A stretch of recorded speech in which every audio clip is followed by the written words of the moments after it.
What's going on, guys? Bonafide Hustler here, coming to you live from my office. It's a beautiful Friday here in Austin, Texas. Slightly hot at 80-something degrees already. But anyways, this show is going to be kind of interesting. It's going to be a show that is going to, probably provoke a couple things here and there, some people's ideas. But ideally, on this show, what I want to discuss is, I want to take my 12 years of reselling experience and, lay it down here. And, if you're deciding to become a reseller on eBay or Amazon, or maybe you are currently a reseller on eBay, Amazon, Craigslist, OfferUp, whatever, just being a reseller in general, that's what this show is really going to target. The 5 basic pitfalls. I wouldn't even say they're basic. I think some of these things are going to sneak up on you. But these are 5 pitfalls to avoid, essentially being a reseller on avenues like eBay, Amazon, Etsy, whatever, like all the avenues possible. So it's a live show. If you're watching right now and you see a live button right there, it is live. You can check out to the right, and there should be a column where you guys can talk. And like I said, this show is going to go in and out of the feed a lot. We're going to be getting a lot of insight from the people that are joining live. So, we could think that this content's going to be 70% my content, but 30% is probably going to come from you guys out in the feed as well. And I have a pretty decent outline right here that I want to go through. But like I said, if you're looking for nitty-gritty tips on eBay, nitty-gritty tips on Amazon, this probably won't be the show for you. This is going to really highlight some what I think are issues and problems and things that a lot of people will go through or have gone through, including myself. I would say I've gone through at least a solid 4 of these 5 things, one of which was very, very serious, and that happens to be my very first thing I'm going to talk about. But before we get to that, I want to say hi to some people in the feed. We have Susan Faye in the feed, Bobby Moons, Rhino LA, Darren Eckelman, Nike Boxes, AZ Mick, Blackhawk Surplus, Joshua Davidson, Clearing Clutter for Clarity, Jacob Lamore. What's up? We have some Green Roomers in the house. And this is basically, yes, this is a show that is done by myself. I'm the Bonafide Hustler, but I also associate with the Green Room. It's my company on the side, along with 2 other gentlemen, Eric Spears, also known as the College Picker, and Rake and Profit, which everybody knows. So check out the second link down below if you want to learn more about the Green Room, which is our online selling community, private Facebook group, essentially, and website. So, all right, let's get into the actual content, right? And thank you for all the people that are hitting the like button early. That's really good. That just means that, people love Bonafide Hustler content, and that is good. So, all right, so here we go. Brace yourselves, right? And like I said, if you hear some things that kind of like, provoke something within yourself, or you go, oh my God, like I've totally experienced that, I want you to start typing out in the feed, and we're going to go back and forth, right? So number 1 is one of the pitfalls to avoid when you're selling or just being a reseller on eBay, Amazon, Craigslist, is that this crap, all right, and I say crap as in the entire thing of reselling, is going to get lonely, all right? And it's something that you should not really look forward to, but it's something that is very real. It's reality, right? It's reality that when you work for yourself, right? You're not even an entrepreneur, right? You just have a business. You're just running a business, right? It's not technically really your own business. I mean, you're running it off other things, but essentially, it can get very, very lonely. And a lot of times, some of this loneliness can lead to much more serious things like depression. So as stated before, I said that I got hit with one of these things pretty seriously, like early on. And there was a Green Room show about a year ago where we really discussed this in I would say, some depth. But I will re-say it again that, I'm not immune to any of this stuff, okay? Like 4 of the 5 of the things that we're going to talk about, I've already been through. But number 1 is loneliness leading to depression, okay? And there's a couple ways that you can figure out, like, oh my God, like what is he talking about? Maybe I'm depressed. So depression, in my experience, right, being a reseller came from just, there wasn't really much around. A lot of my friends now are digital based, and I have friends in real life. But when you get into reselling and you get hardcore into building a company on the side and everything, it can get very stressful. So one of the things with depression that I experienced is that stress levels were getting very high. Another thing that got me kind of depressed, very depressed, was the fact that I felt like I couldn't deliver on a family standpoint, right, with my wife and all that kind of stuff. And then third was just really loss of motivation, right? Business was just kind of flatline, and loss of motivation in general, and a lot of sleeping in. So that was kind of a worrisome thing that I went through. I think a lot of people are going to go through this. I think a lot of people have been through this, and it's a very, very serious matter. So let me go into the feed really quickly.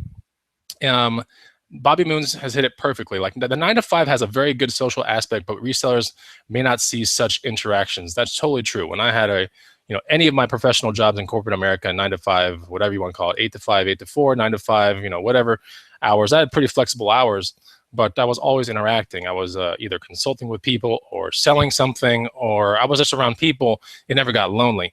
The thing about being a reseller, typically you are alone when you go out in your car, when you go sourcing, you come back, you still got to list all this stuff and diagnose all of it and make sure it's all good for market. And that's usually something that you do alone unless you have workers. And then when you're listing it, it's probably when you're alone as well. And when you're packing it up, you're probably alone.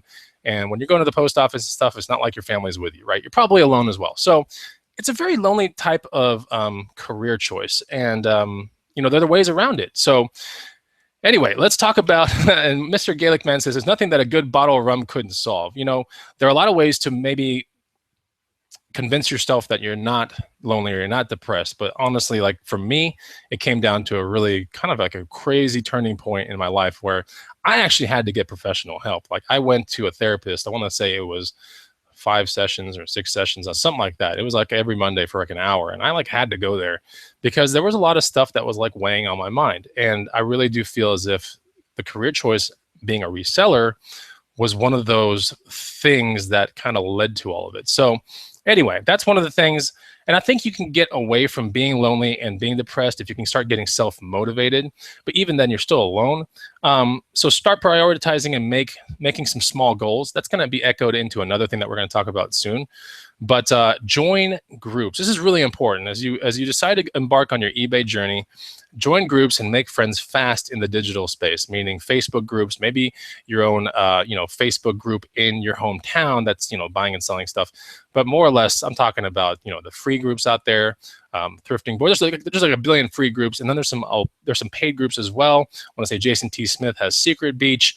We have the Green Room. There's one with Chris Green. There's one with Sam Cohen. There's people with My Global Voodoo, right? There are a bunch of paid groups out there as well. Everyone go ahead and make your choice what you want to do. That's just a more accelerated, more family bonding type experience, I think. Whereas, making friends on some of the larger, super large groups, a little bit hard to do because there's just like your stuff can get lost in the feed pretty quick. But if you're in a smaller, more quaint group, then it's easier to make friends, especially if you start going to like real meetups where you get to meet real people that are in your situation. I think it's a very, very important thing to do, being a reseller. Now, you might be thinking, isn't that kind of biased because you kind of created some of this stuff and whatever?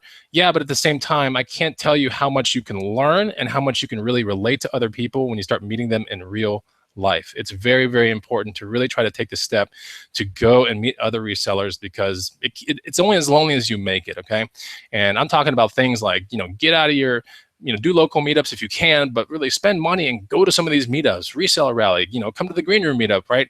Do things like that. It's really, really important. So anyway, we have some people in the feed are coming through here. What's up, Steve?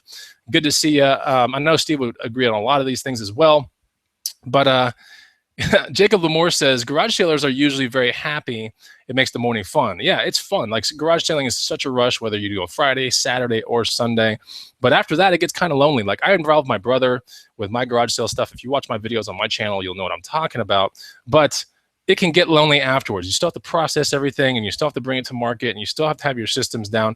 It can start getting crazy because, being a reseller with all these different tools out there right now, free groups, paid groups, YouTube, all the guides out there, it's easy to find stuff and buy it. It's very easy. Like, so when you become a reseller, it's you against you. It's like you have to start realizing that the inflow of stuff is going to be pretty easy to do. All right. If you got a brain, you got a cell phone, the inflow is going to be pretty easy.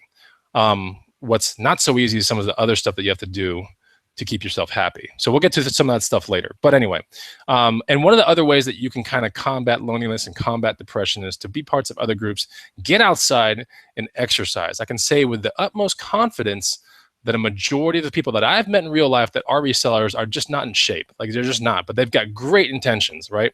But they're just not in shape. They haven't challenged themselves physically like they've challenged themselves financially, should I say it that way, right?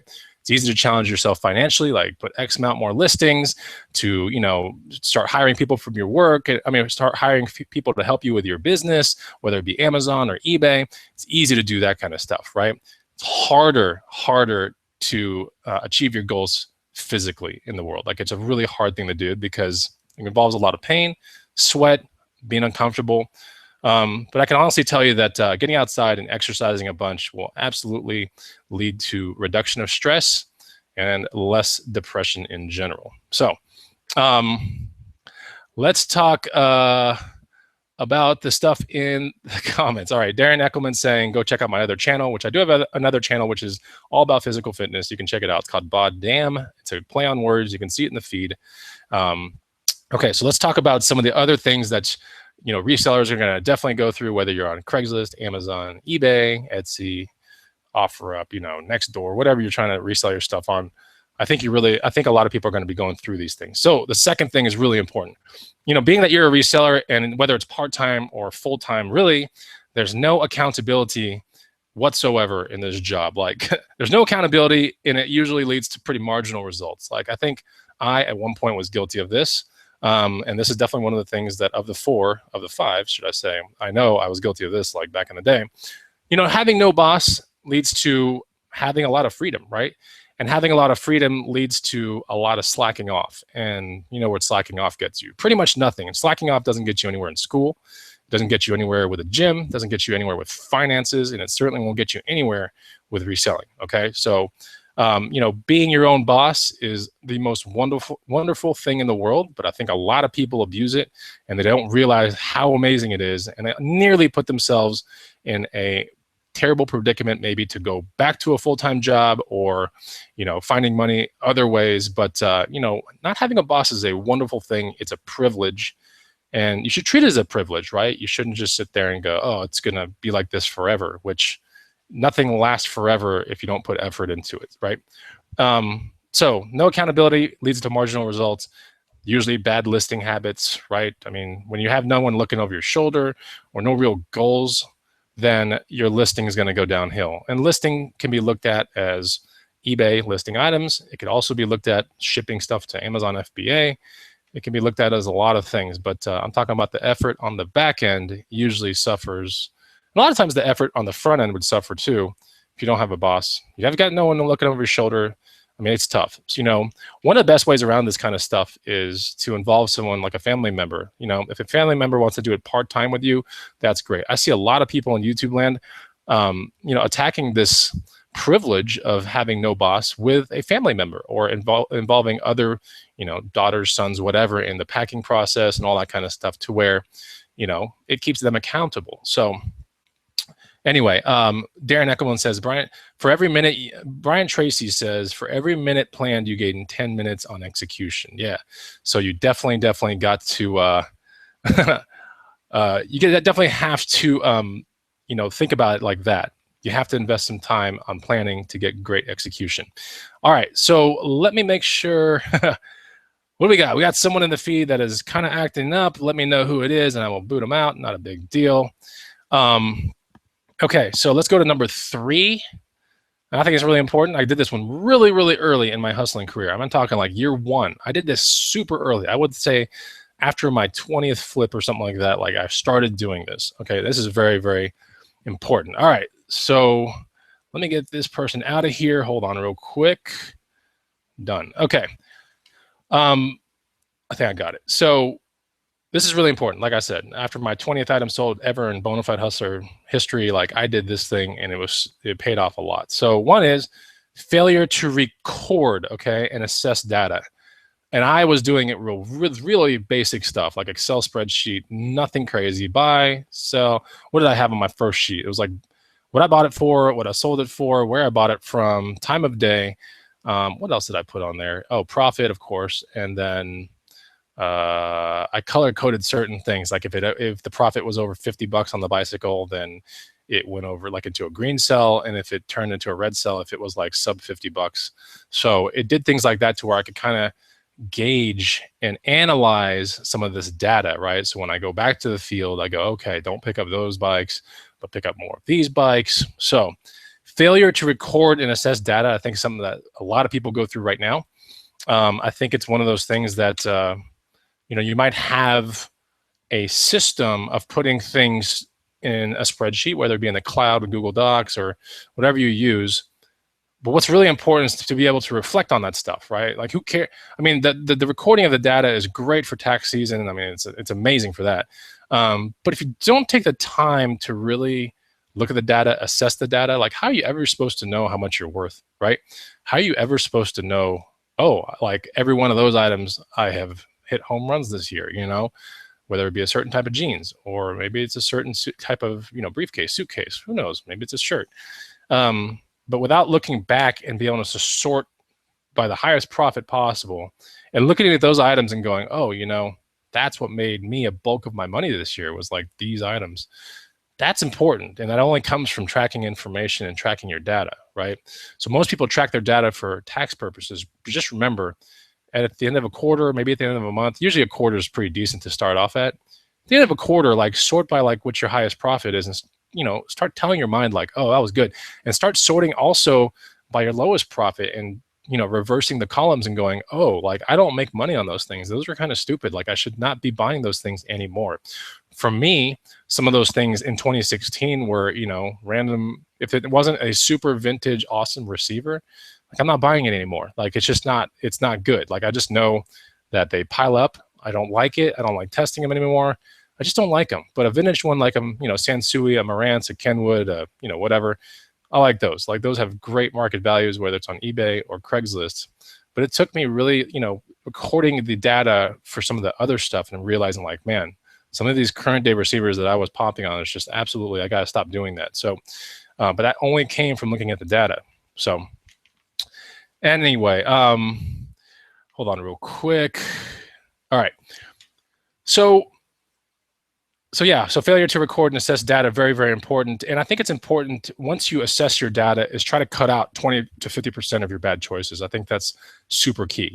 Analyzing data and not doing anything about it is worthless, right? Analyzing data and doing something about it is amazing, right? That's when you start working on your business rather than in your business. So that's definitely a pitfall to avoid, is like, don't avoid the fact of not assessing data. Like, if you got data, assess it, and, make smarter decisions later. Like, does that make sense? But you can't make a smart decision based upon no data, right? So you got to be able to act and reflect. Like, so anyway, so what's the best software for recording data? Is from Bianca H. I like Google Docs right now. Like, I like the Excel spreadsheet version. It's called Google Spreadsheets. Like, basically, if you get into Google Docs, it'll say, do you want to open up a document, a spreadsheet? Like, I do a spreadsheet, several tabs on. I mean, I got a billion tabs like on the bottom, and I have like my buy, my sold, where I bought it from, date, item itself, profit, just a couple of, and shipping column as well. So, very, very important thing to track. So that's that. And yeah, like I said, this is reiteration, but it really tells you what items to really look forward to selling, reselling. Darren Eckelman says, it's another Brian Tracy quote, is like the 80-20, focus on the top 20% of what's selling and making you the highest profit, and rid the other 80% dead weight. 80% dead weight would be awesome. I just think there might not be enough for 20%. Being a reseller, like sitting there going, only focusing on the 20%, that might be tough to do, right? That's why I said, like, cutting out 20 to 50% of the bad stuff. And that way you're left with, maybe in another quarter, you're left with 50%, and you're like, I want to look for this 50% of stuff. That's cool. And then you do that for another quarter, and you analyze that data, and you try to take out 20 to 50% of that. And then, and eventually you start optimizing yourself to what I call firing on all cylinders. You start realizing, like, what you're really in the thrift game for. What are you in the garage sale game for? Just because deals are left and right doesn't mean you have to pop on every single one of them. All right. You got to be smart with your time, and you got to know what is really paying you in the long run. Okay. So clearing clutter for clarity. How much time do I spend tracking, and how often do I do this? Is a great question. So every time something sells and this is one thing I have to get better at, okay, this year. And thankfully we're only in April, so that's good. But one thing I want to get better at this year is, after every garage sale, Saturday, which I record all my stuff. I wish it was here, but it's in the garage. But I record all my stuff on a receipt ledger, right? This is advice from my tax professional, and they're saying, the IRS really wants to see a system. Like when you're, especially with stuff like garage sales, or maybe you're paying people cash for like doing your lawn or something like that. They want to see a system of tracking. That way, if it comes time to audit, you just throw the system forward and go, this is my system, and this is what I do. So the system that she advised me to do was to get a receipt book, and you put the date down, you put the address of the garage sale, and you also put the items. You itemize the items that are in there that you bought. And then on another column, you itemize them with what you spent. And then there's a total column over there. And then that's it. You don't give the other carbon copy to the person, whatever. It's just a system of recording what you've bought. Now, what I need to get better at is taking exactly what I bought every Saturday and putting it directly into my Google Sheet. Directly into it with the address and everything. That way, when it comes time to wrapping up eBay at the end of tax season, it's much easier for me to sum columns up and all that kind of stuff. It would literally take maybe an hour, right, to find my eBay cost of goods, everything, shipping, everything perfect.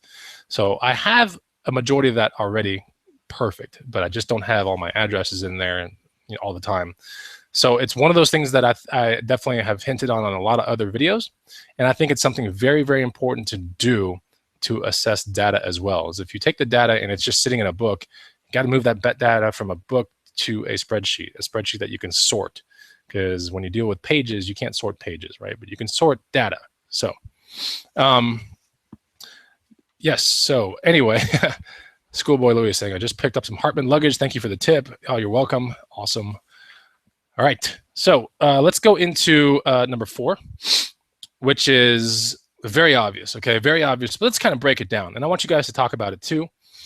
If you are enjoying the content, it's so important to hit the like button, because with analytics and YouTube, I look back at certain things like this and videos that I do, and I realize, there's certain other things that people like outside of just like, hey, look what I bought and sold. Like, being able to discuss these things, these serious things when it comes to reselling and these pitfalls to avoid, I think is important. I think a lot of people hint on these pitfalls here and there. I just don't think there really are many shows dedicated to maybe the negative aspects of reselling. If you get into one of these pitfalls, there's some definite negative consequences, financially, physically, love related. You'll see what I'm talking about here in a second. So number 4. Yeah, number 4 is addiction to buying and not listing. Like I said, it was going to be something very obvious, but let's kind of break it down. I think it's a huge problem. I think it's a huge problem in the YouTube space for sure. I mean, I'm not going to call anybody out or anything like that. I have a small problem. I would say my problem's maybe down to 12 to 15 items. So it's not terrible, right? Like 12 to 15 items that are unlisted, blah, blah, blah.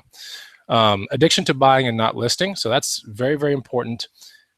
I think it's a big problem. I think it's also, how do I say it?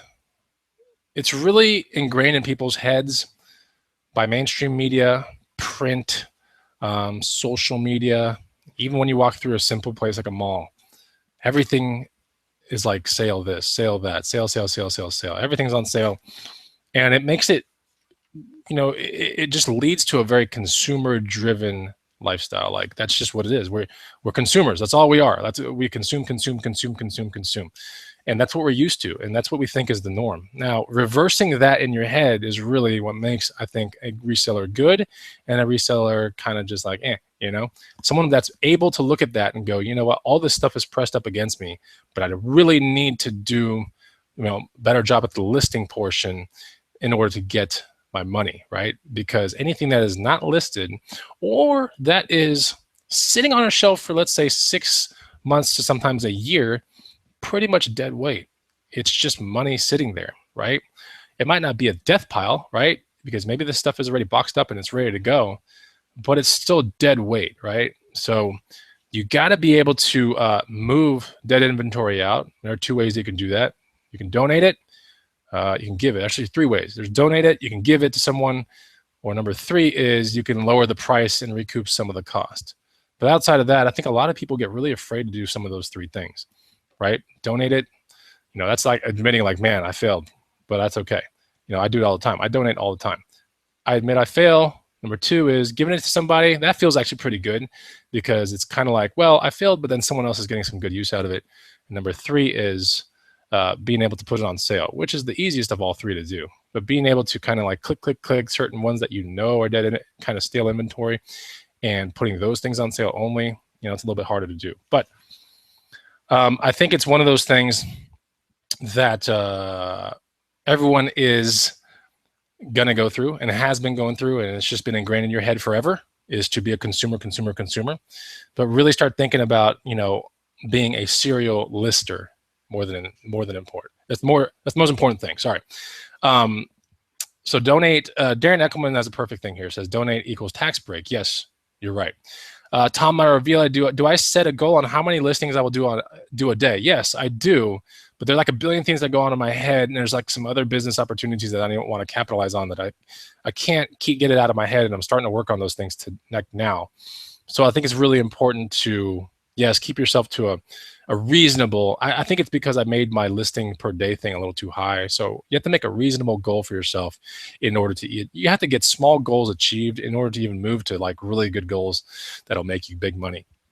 And some of these small goals are something as simple as, you know, list 3 items on eBay a day and 2 items on Craigslist and whatever you want to do, like something super small and sustainable. And then, you know, a couple weeks of that, move it to 5 items a day. And then, you know what I'm talking about? And most people are sitting there like, well, yeah, but like what happens to 30 items a day or 50 items a day? You know, sometimes those things can really screw your life up. It'll keep you in front of a desk the entire time. And remember, we're entrepreneurs, right? We're entrepreneurs. We really don't want to be behind a desk or doing dumb, monotonous work for extended periods of time, right? So I think making a very small and achievable goal first will kind of show you where you pan out in that whole thing. So you can get the small goals down. It's time to move to more intermediate type goals. If you can get those down, it's time to really maybe even hire somebody or get to that expert level kind of goal planning. But usually people have trouble even breaking out of the beginner goal status, which is like achieving 3 amazing things a day within your life, you know, something. And then one of those things outside of those 3 things being 5 listings a day, 10 listings a day, something like that. But there's usually 3 other things that you should be working on every day to make your life go smooth. It could be something as work out. It could be something as clean the house, right? Mow the lawn, like certain things that makes life go around. Like without those things, life doesn't go around anymore. It kind of ceases, it halts, it stresses you out, it decreases your love life. All kinds of things start happening when you don't address the important parts of life. Okay, so yes, and piling up, you know, usually is one of those things that deals with, if you don't list a whole bunch, but you're addicted to buying, then you're going to get some sort of piles going on, right? And we discussed the 3 ways you can get rid of a pile. But nevertheless, if a pile is there and you just don't want to make any of those 3 decisions, right? You're just like, like I'll get to it, right? We've all been there. Like I'll get to it. And before you know it, 2 months have passed and you haven't got to it, or you haven't ordered the remote for whatever the hell you want to order the remote for, or something's missing a piece and you didn't order it. Or just like it's too complex to assess or test. And you're just like, yeah, I got it in over my head. So these things lead to piles, right? And piles can really, really destroy a life pretty quickly. They can destroy your mentality, your head. They can destroy your love life, right? Too many piles in a house, you know, significant other starts going, all right, I don't even like to be in that room anymore. It's bleeding out into the living room, things like that. And I've been through this one, and it's just not fun. So that's one of the reasons why I do pre-boxing, is because I like to get my items ready for market almost. You know, as the next weekend comes, I want to make sure that all my stuff is ready for, and like I said, I only have like, I don't know, 12 to 15 items that aren't listed. And the good thing is a lot of these items are small.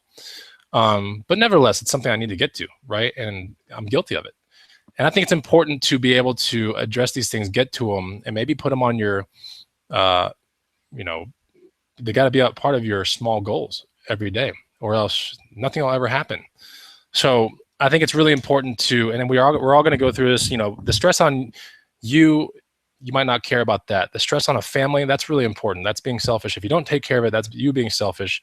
And then it starts stressing on your finances, because it's just wrapped up money, right? If you're sinking your time and money into these piles that aren't making any money, it's putting stress on your finances, whether you want to admit it or not. And if those finances have anything to do with a family or a family atmosphere, it's putting stress on the family as well. So really, really important. In the Sun by the Beach has a great question, or maybe it's a remark, but hey, Chris, as far as being lonely, you have your wife and brother around. Some people don't even have that. You're right. You're right. Now, here's one of the things. My wife does a 9 to 5, and sometimes she comes home at sometimes 6, sometimes 8. So for her to be around in the day, 5 days of the week, that ain't happening, right? So my brother also is trained he's in nursing school, doing a crazy amount of studying. I barely get to see him except for maybe a couple minutes, maybe 5 to 10 minutes an evening, Monday through Friday. And then on the weekend, of course, we hustle together and stuff like that. So yeah. Now I realize a lot of people don't even have that, which is even more stressful. I should stress it even more that it's very important to try to build friendships. Okay. It's very important to get outside and to start working out and clearing your head. It's very important to do things like that, because if you don't, you'll go insane, right? So friendships, when it comes down to the 3 most important things in your life, and I'm going to poll the audience right here. Okay. And let me write this down. I'm going to poll you guys. I want you to take 1 second of your time. It's kind of interesting. I want you to rank 4 things for me, okay? Here it comes, okay? So one thing is I want you to rank fitness. I want you to rank family. I want you to rank love. And I want you to rank money. 1 through 4, all right? And put it in the feed. The 4 things are, associate number 1 being most important and number 4 being least important. But here are the 4 things: fitness, family, love, and money. Fitness, family, love, and money.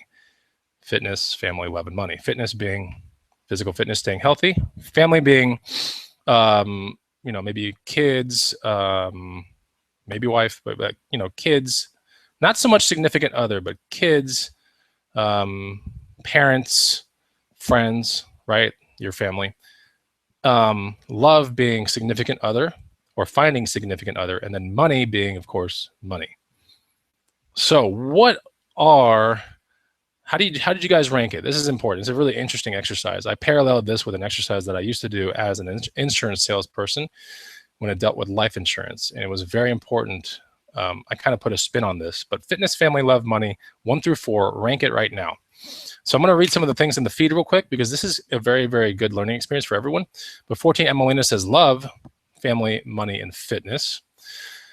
We have Texas Gal Treasures. We got Margaret in here saying family, love, fitness, and money. Love it. Okay. Tom Aravia says family, fitness, love, and money. All right. So that person ranked fitness before, or more important than love. Okay. Fireside says family, fitness, money, and then love. Number 1 is family, money, then fitness, then love. Love is family, fitness, money. Okay. Money, money, money. No. Okay. So flip side's making a joke. Nothing big with that. Darren Eckelman says family, fitness, love, money. Family. I see a lot of family, fitness, love, monies, or family, love, fitness, and money. But what's interesting is I see a lot of money on the tail end, and that's where it really needs to be. And I'll explain really quickly why. And my breakdown is like this. I think fitness absolutely needs to be first. If you're not fit, I think you're really shaving off a lot of years of your life. I think you're missing out on important experiences. I think there's a lot that has to do with fitness. So the way I view fitness is it's pinnacle in my life. It's the most important thing. Every day I hit it. Like it's that important. Okay. I might not get to like certain eBay listings a day. I might have a death pile of 12 to 15 items. But one thing I do have, and I've had for well over 2.5 decades, is fitness. Like I got it, right? And I know it well, and I would consider myself an expert at it. After that, I am very big on family. I don't think if you can't love your family or be loved back from your family, I think it's impossible to be able to attract love, okay? So you gotta have respect for your family, respect for others, and you got to have friends, right? You got to know what it is to dish out love. You got to know what it is to receive respect and love back before you can actually love someone else. All right.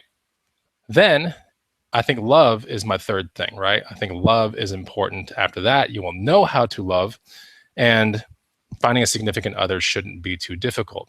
After that is money in my book. Money is the very, very last thing, because money is not good without love, family, or fitness. And that's the truth. You can't enjoy your money if you're not fit. You can't, what the hell is the point of having money if you got no friends or family around to even enjoy it with? And even worse, what if you have no significant other and you got all this money in the world? I mean, right? What's the point? Like, yeah, you can visit all the countries in the world, but if you can't, you're not capable of loving and you got no friends and you're out of shape, like who cares, right? So anyway, and Blackhawk Surplus puts one in here called Faith, which is, I should probably insert that in there. I'm just, I have beliefs, I have faith. I just don't, I can just, how do I say it? I think within all those things, I involve faith all the way through, right? But what I choose as my faith is, none of anybody's business, but I do those things in a very ethical way, right? All those things, my finances, my love for someone else, my love for my family, and my love for fitness, I do it in a very ethical way. I'm not sitting there blasting roids and going crazy and robbing banks to get money. I'm not sitting there putting down my family a whole bunch, feeling better about myself, and I'm certainly not there disrespecting my wife. Okay, so let's put it that way. All right, so this is really important. Like I said, this was going to be a very, very interesting discussion. We still have one more thing to discuss. If you like the content, all right, I want you to hit the like button. This is a very different type of show. And if you are just joining now, which some people are, like maybe go ahead and review some of the other stuff. Yeah, it's very, very important to be cognizant that this is very likely going to happen in your life, or has happened already, or maybe is happening right now.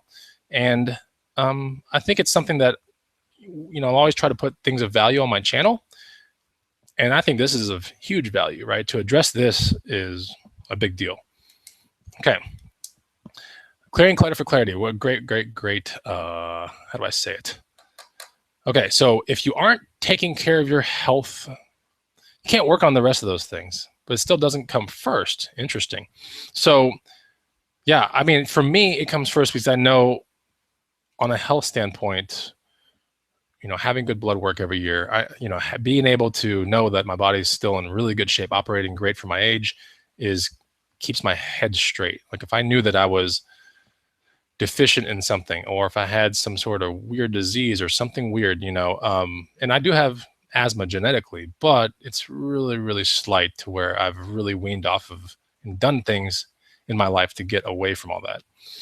But I still have that. A couple other minor things, but for the most part, I'm thankful because I picked a very health-related lifestyle. And even my father, who is a retired anesthesiologist from MD Anderson, has said, you know what, you've done great things with your body and you've done great things with your life. Now it's time to create a bigger family and all that kind of stuff, hinting like go have some kids and stuff. But he's like, I'm really proud of you for doing that. I worked my life away, basically what he's alluding to. But he's like, I kind of wish I had done more when we were younger, So, fitness, family, love, and money. So that's the reason why I put fitness first, because it's the ability to go from point A to point B effortlessly. Like, someone says, hey, Dad, kick the soccer ball with me for an hour. Like, you got to be able to do that, right? So it's very important. And the same thing is fitness can also, it's an important thing because the world is just getting worse and worse with cell phones and people looking down at their tablets all day and their phones all day. VR is coming around the corner. So people are sitting on their couches all day, getting great experiences, like visual. But when it comes down to being sedentary, I think, the sedentary lifestyle, I think it's only getting worse every single year. So be aware of that kind of stuff and really try to challenge it by getting into the gym, taking active trips, doing things, camping, like just being out there and reconnecting with what really matters, I think. Okay, so last one is really important, okay, which is failure to maintain a positive life balance.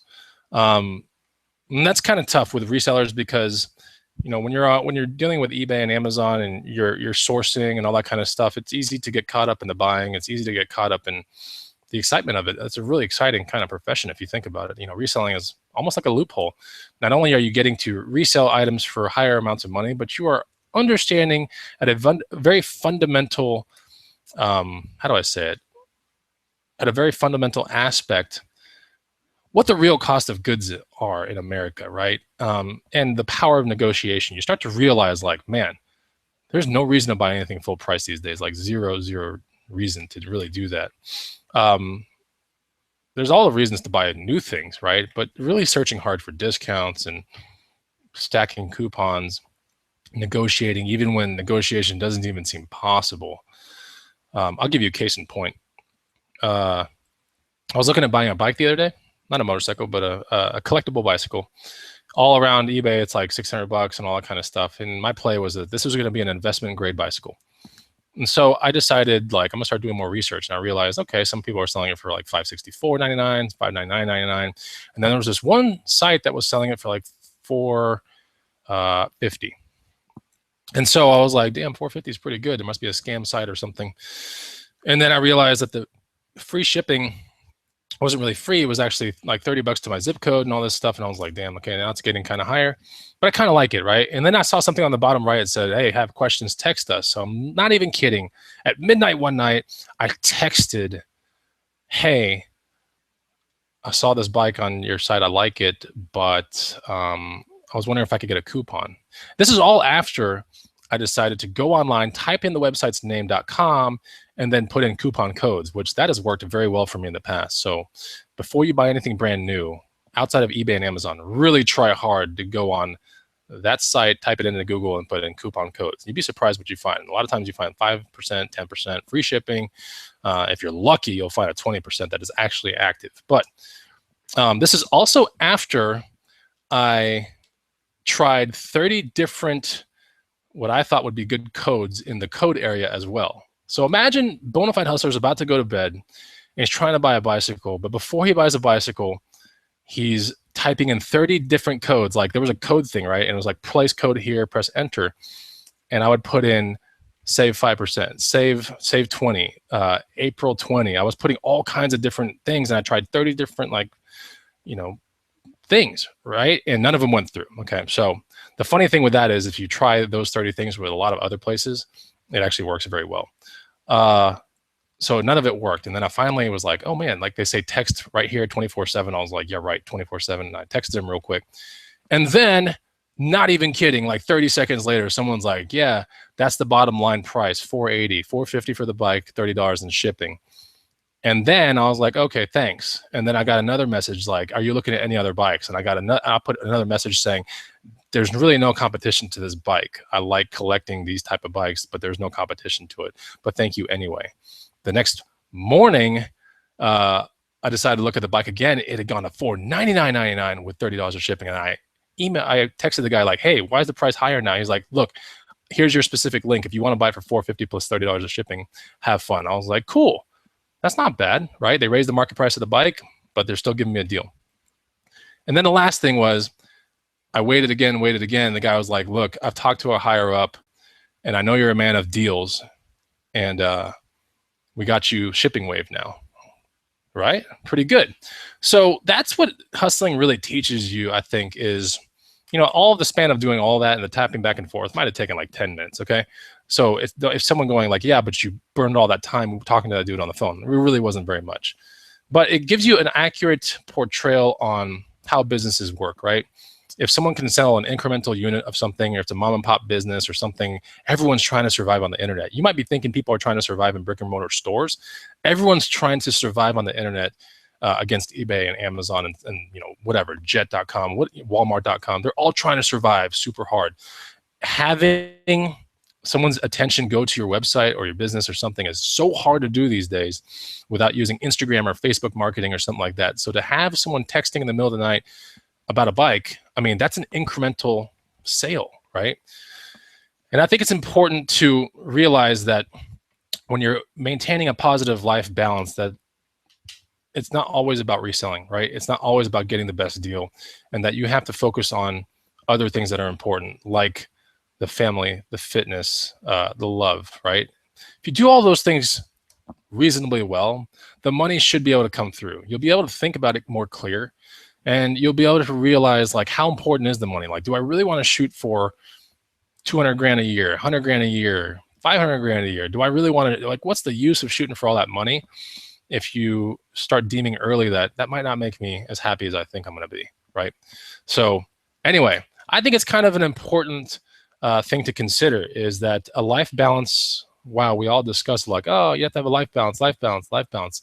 But to really follow in the footsteps of someone that has kind of done it or realizes the true benefit of a life balance, because anybody can say anything. Anybody can be like, yeah, losing weight's great for you.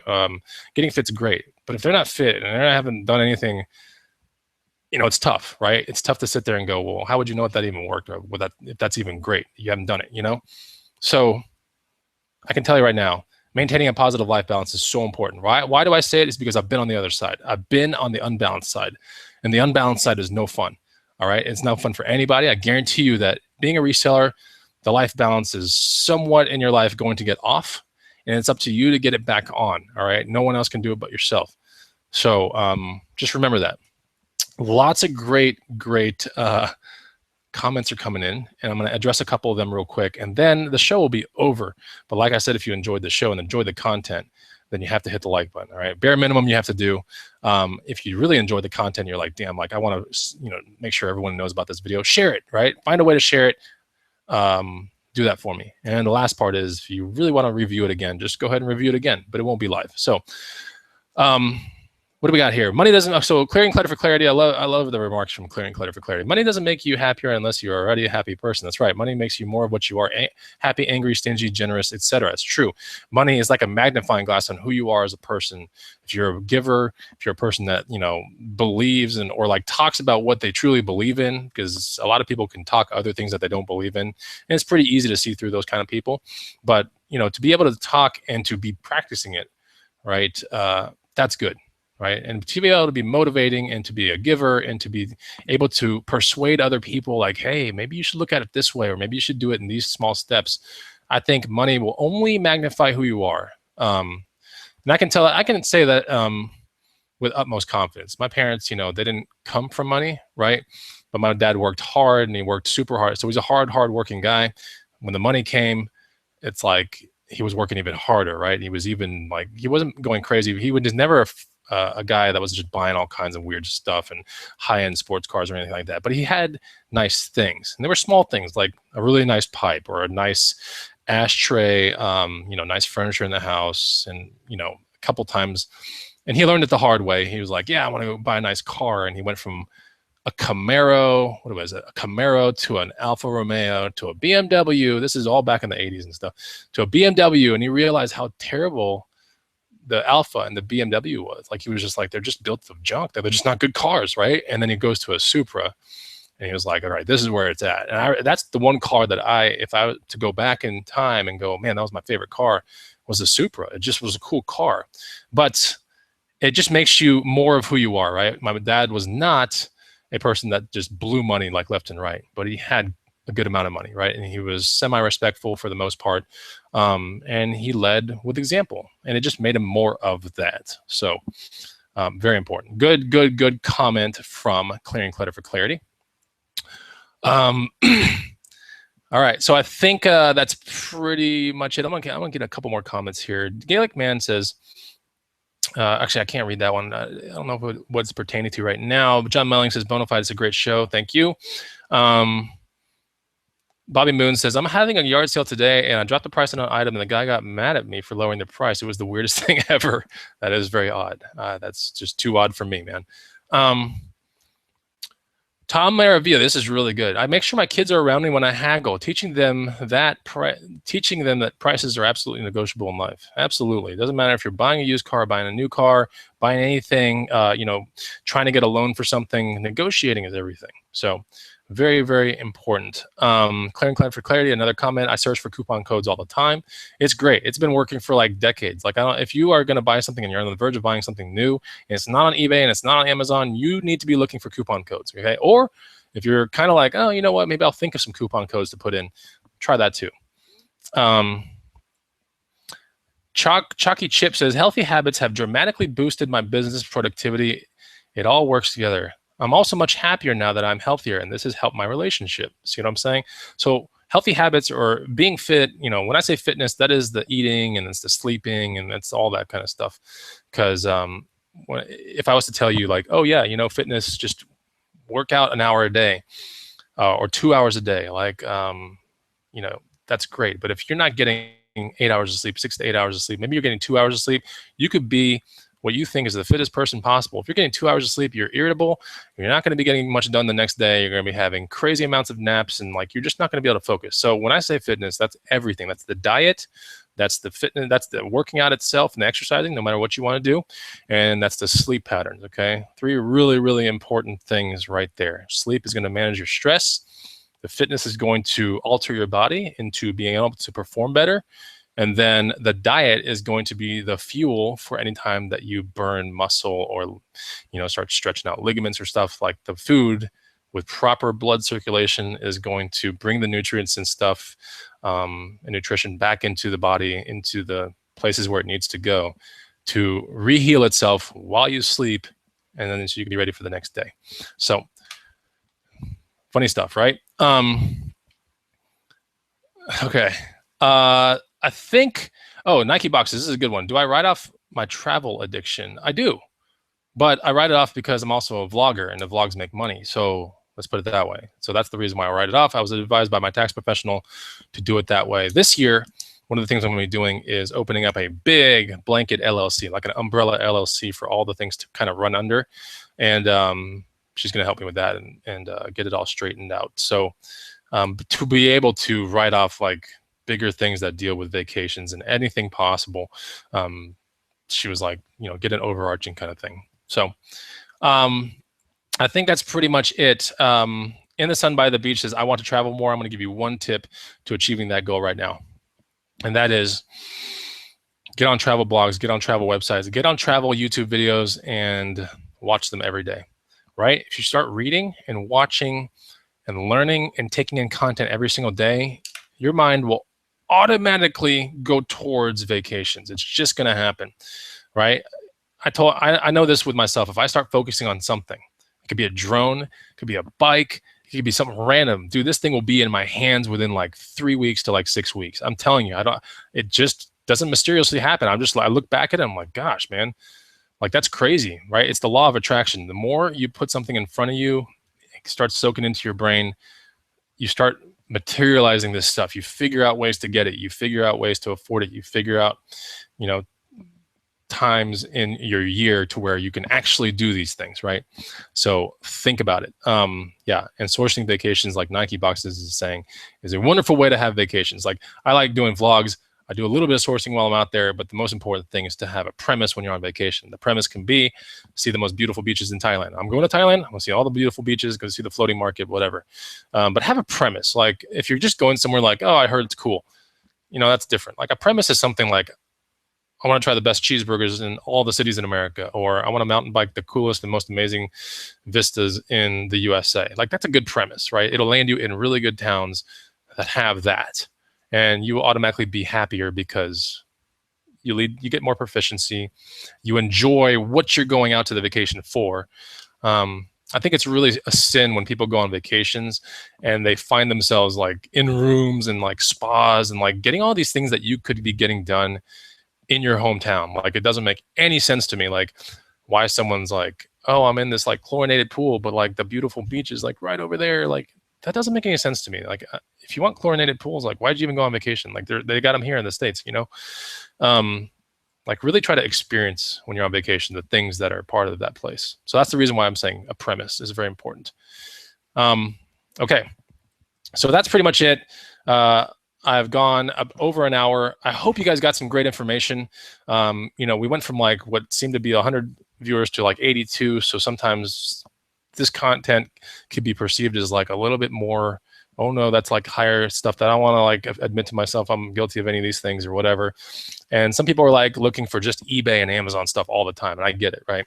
But for the people that did stick around, do me one favor, all right, and hit the like button. It's so important. And for anyone that has more remarks and they're just like want to share something with me on the back end, you can hit me on Bonafide Hustler Facebook, which a lot of people do. They hit me for random things like, here's some bikes I found, or here's some suitcases I found. Hey, Bonafide, I have a new YouTube channel. Will you help me get started? If you got anything that you want to talk about, let me know. But this is serious stuff. This is a serious topic. And if you want edition 2, or if you want another video with like 5 more things that are pitfalls to avoid, I'll make it for you. But you got to let me know in the comments if you want that. All right. Good to see you guys. And tomorrow's Saturday. I can't wait. I got to make my garage sale list. That's what I got to do right now. I'll see you guys later. Take it easy. Goodbye.